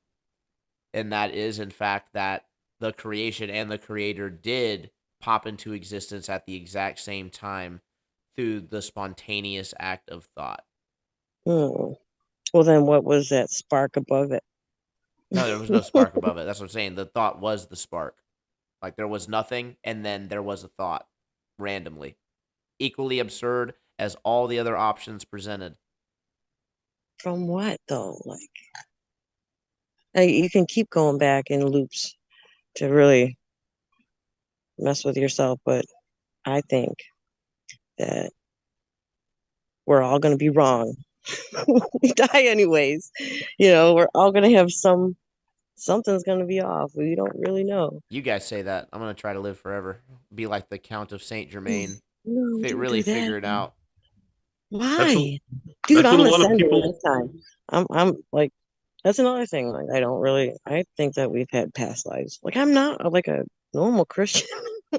I can I mean, I tell. do go to church and I like fellowship and I like to study and, but it's inside, man. All the answers you need are inside. A lot of people in the AI community, and I can mention two of them specifically, Ray Kurzweil and Ben Goertzel. They're two of the leading researchers that there are in regards to developing artificial intelligence. And I mean way beyond what we have with Chat GPT. I don't know if they have anything to do with it or not, but they both want to live forever, even beyond what their biological bodies are going to be able to sustain. And they want to put their consciousness into these robots. There are a lot of movies about this. If you guys haven't never seen them before, they don't get super popular. But one of the really popular ones was with Johnny Depp and Rebecca Hall. It was called Transcendent Man or something like that, where he dies of cancer or he gets shot by somebody, and then he records every single memory he has into this computer and then puts it into this data bank, and then it just creates like this super robot. It's completely science fictional, but that's what a lot of people are wanting to have happen. For me, no way. No thanks. Yeah, I'm going to die. Let me die. Why would you want to be here? Don't you think that there's something else, something better? I mean, it's kind of run its course. I don't know why people want to stick around in this place. It's easy to fall into the idea of there's something else, right? And don't get me wrong, I get it, because even I tend to want to believe that there is something. But if you are being logical for a moment, then you can understand that if that was the case and there was an afterlife, when you got there and you still had your faculties, you would basically be in the same boat where you would be, okay, well, this is this life. There's probably something after this life, and there would be an afterlife, and then an afterlife. You're able to continually condition your soul to become more and more within that creation. I think we're doing one of the things that, I think that's one level. Just real quick, I think what you just said is important. Like we're becoming more within creation. I think that's the first part, and then I think the next part is to be able to become a creator. But that's a very contentious thought, and a lot of people would call me a Satanist for saying that. As a woman and having given birth, I believe that like we are closest to God when like the conception happened, like all of it. Like I think that's like a spark of being part of God. And I think that it on both sides, both with the male and the female. It's very interesting you bring that up, because one of my favorite high school teachers, Dr. Jones, he was my 11th grade history teacher, U.S. history teacher. And he said he was an atheist his entire life until he watched his wife give birth to their first daughter. And he said he instantly knew that atheism was wrong. It's amazing. Well, that sounds There's like God. it. Sorry, go ahead. Hello? Hi. Brenda, you're pretty late to the party. We're probably going to shut it down here in about 5 minutes or fuck so. this. But Oh, that's typical for me. welcome to the show. What's your discussion? We're doing the true fate debate, arguing religion, spirituality, esoteric stuff. I'm an atheist. Awesome. So do you believe in the great nothing? I don't know what that means. Pretty much when you die, that's it. Yeah, it's pretty much, I think that after you die, it's pretty much the same as before you were born. That's a possibility, I suppose. I've had an out-of-body experience, so I'm hoping for that. But yeah, you remember what it was like before you were born, right? No, it's going to be just like that. I hear we choose our parents. No, I don't think so. How could you do that? You don't think that you're conscious before? Like if you were, if I was as you conscious said, before, do you I'd remember before you were born? I mean, there's got to be consciousness there. I mean, like, would you not why? be? Well, this is the same. Like, how could you remember? I don't remember who you were before you were born. Like, no, I don't remember. Okay. Yeah, Well, nobody remembers before they were born. No, I don't. Yes, yeah, that's true. Nobody remembers before they were born. No. But We're all trying to remember something we forgot. But that's begging the question. Right? Yeah, I mean, obviously you can't. Begging what question? What's the question? The question of the afterlife. You can't logically, and obviously so. I mean, it would be impossible, I would think, to prove out that you've lived out past lives. Even if you did have very specific information, you would just be in the position of being, accused of either faking it or you've been coached. So that would be anecdotal evidence at best. You couldn't scientifically verify it, I don't think. No, but I think you could individually verify it. Yeah. Let me tell you how. How would you do that? It's magic, though. I mean, you get a mirror and you cleanse it. What? You get a candle. You put the candle in front of you, but the reflection of the candle cannot be on the mirror. It can only be on your face. And you stare into the mirror between your eyes. It's a mental say, technique. Oracle of lunar light, show me now thy second sight. And you say that over and over again. Oracle of lunar light, show me now thy second sight. And if you stare long enough. Yeah, that's called self-hypnosis. Yeah, but do you believe your dreams and your subconscious and being able to tap into your other self, your higher self? I mean, that's again begging the question that there is a higher self. Well, only you can know that within you. No, I can't. Because it's my higher self. Okay. How could I know it? Is that all you're comfortable with? What? Your familiar self. That's what, I don't know what that is. I don't know what that is. It's stated that's.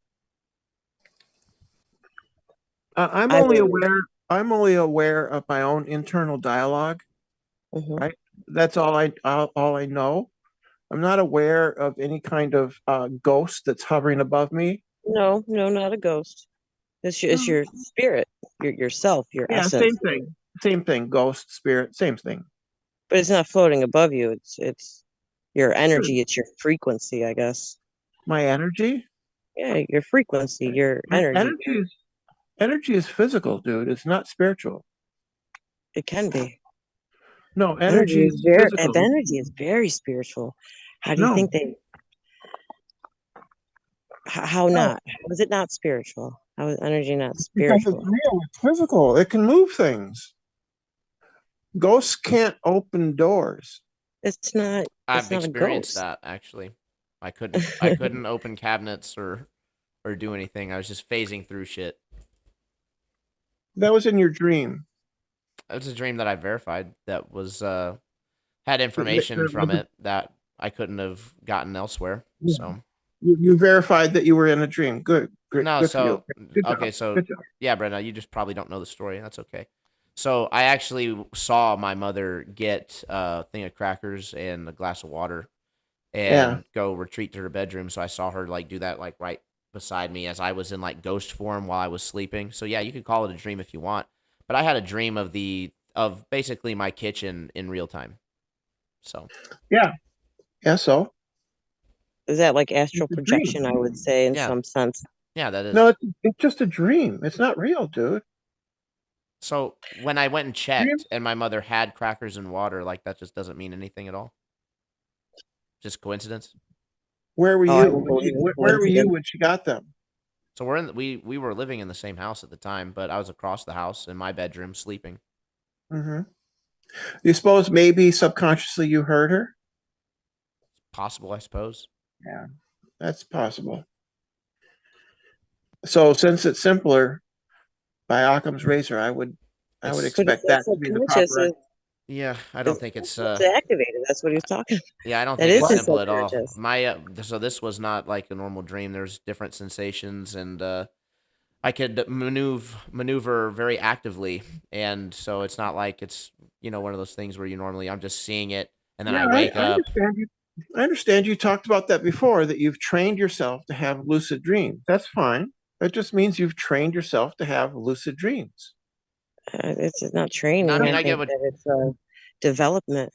I mean, I could play devil's spiritual advocate with energy. myself and say that it would be possible to be hearing the sounds of my mother getting the things in the kitchen and then to extrapolate in my head what that was, visualize that, and then maneuver in a space inside my own head to see that stuff happen. I see that as being possible.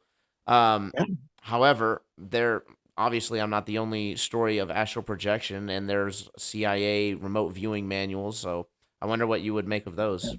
There's no such thing as remote viewing. Well, they gave did that have, up. but they do why have couldn't there manuals on be? it. That's my question here. Is like, because you are convinced that it's not a possibility, it obviously could be a possibility. And if you can we say go, improbable. I mean, it's not impossible, but it's improbable. There's no evidence for remote viewing. The CIA remote viewing manual isn't evidence. Yeah. You discard it, then there's no evidence. But I'm not discarding it. There is no evidence for remote viewing. Do you know what document I'm talking about, just out of curiosity, or no? I don't. No, I don't. Okay, so you're just just nodding, and you haven't even seen it. I know that there were men who stared at goats, right? And they're goofy. There are men who stared at goats. Did you see the movie? That's true. That was Ron Johnson's movie. Part the documentary. Men who stared at goats. What's your name, Brenda? Yeah, they thought they could kill a goat with their thoughts. They did. They didn't. It was a coincidence. Super funny. I think that this is about as. I just go back to individual experience, because each of us have our own digestion of the energy, and for people to believe something after they've experienced it or been shown it by their lives, that's easily just to say, well, you were tricked into it by some way. But honestly, like, we all will get to where we're supposed to go. And like, well, that is discarded. Yeah. So we're all going to get to where we go is just a tautology.